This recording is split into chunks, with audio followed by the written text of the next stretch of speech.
Welcome to another tutorial on the SmartAssistant channel. In this tutorial, we will discover how to enable automatic video playback on Viber. This option makes watching videos easier, as they will start playing automatically as soon as you download them.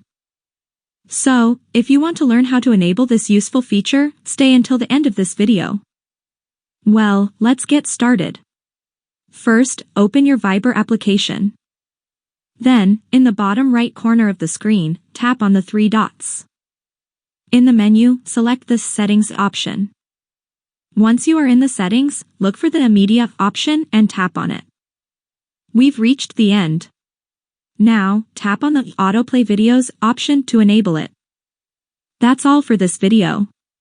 I hope you have successfully enabled automatic video playback on Viber.